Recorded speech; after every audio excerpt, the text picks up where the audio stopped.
don't believe this. They have trouble believing it. But when I was in the Conservative caucus of Mr. Harper, you can't talk. You can't get up inside the caucus room as a member of Parliament and say, "Anyway, Prime Minister, I have people in my riding who have been severely hurt by this income trust decision, and I'd like a few moments, please, to explain why."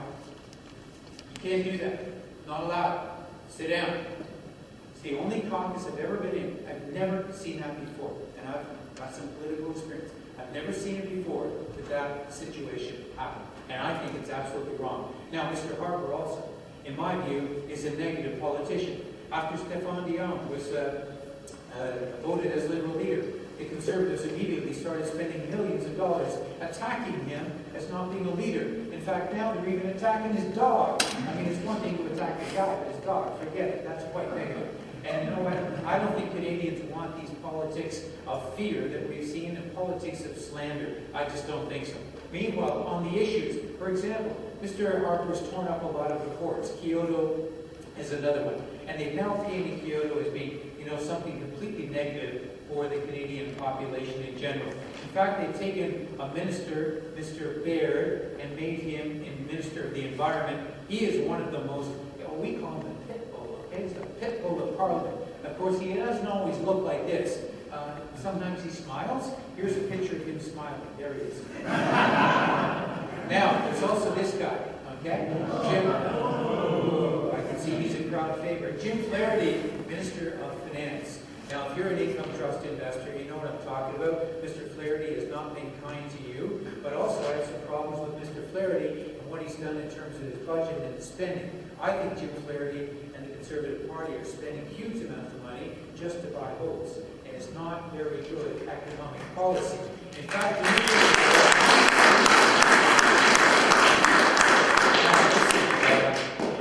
I tell you, there's some things I never expected a Conservative government to do. Did you ever expect a Conservative government that would raise income taxes?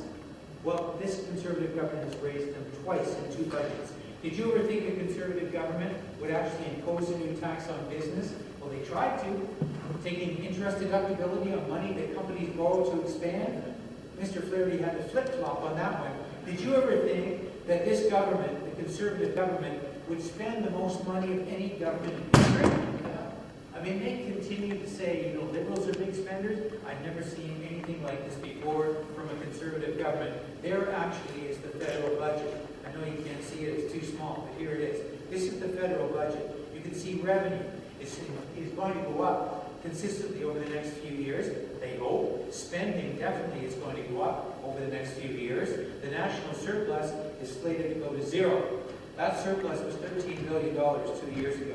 The Conservative government has spent the reserve, spent the contingency, spending the surplus, they're spending the cover there. If for some reason these revenue numbers do not work the way they think, if the economy slows, bang, we're back into deficits. And if we're in deficits, you can forget forever income taxes going down. So I didn't expect this would happen.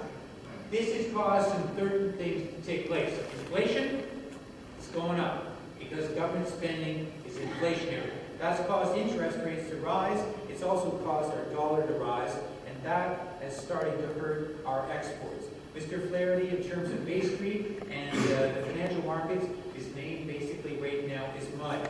His policies have helped increase the Canadian dollar to the highest level in 30 years. That's raised some real alarms on the part of people like the Governor of the Bank of Canada. It's also, in my view, starting to imperil the source of Canadian wealth right now, which is residential real estate. This inflation and high spending has started to have mortgage rates going up again, and that's not good news. So I didn't expect this. A bloated budget, a return to inflation, higher interest rates, higher taxes, a high dollar policy leading to export losses, a tide of takeovers of Canadian companies, and this income trust betrayal. I think he's been a disaster. I don't think this Minister of Finance knows what he's talking about. I think he's incompetent. And unfortunately, he doesn't get it. In fact, Mr. Flaherty had a poll on his own website a little while ago. It asked people right there, this is his own website, It asked people on this website, will you benefit from the budget? And guess what people said? No.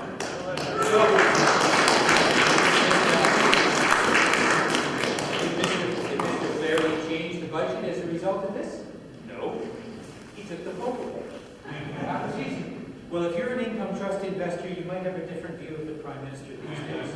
All right? And the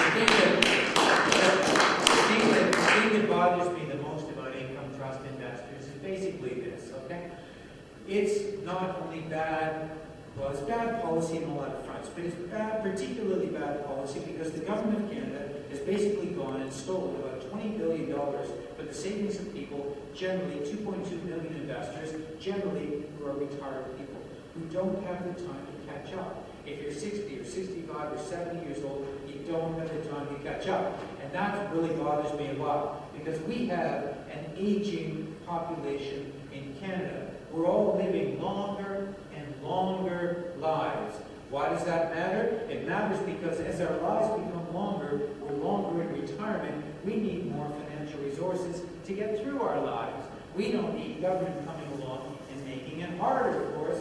They should make it easier. Longer and longer lives, life expectancy is going up. Take a look at this chart of life expectancy. I mean, if you were an ancient Roman, you didn't worry about retirement planning all that much, did you? Because you're dead. But today, Canadians are getting older. Stats Canada is showing us in a few years, because of us baby boomers, half the Canadian population will be over the age of 40. Not long after that, the fastest growing age group, people over 100. And of course, the problem today with a lot of Canadians is they're not ready. Okay? Our national savings rate right now is 0. The average family in Canada is spending 103% of what they're earning. And you know what? It's not a good thing at all. The average RSP today, half of Canadians have no retirement savings. Half. And the half who do have something, the average savings is $40,000. The average age, 46 years old. If you're 46 and you have $40,000 and that's it, you're not in good shape. I got news for you. But where is most of the money today? It's right here, okay? Most of the money today is in real estate. 83% of all the net worth of Canadian families is in one asset, real estate. I mean, you know it here in Calgary. You got a real estate market that's gone crazy. That's where most people have most of their worth.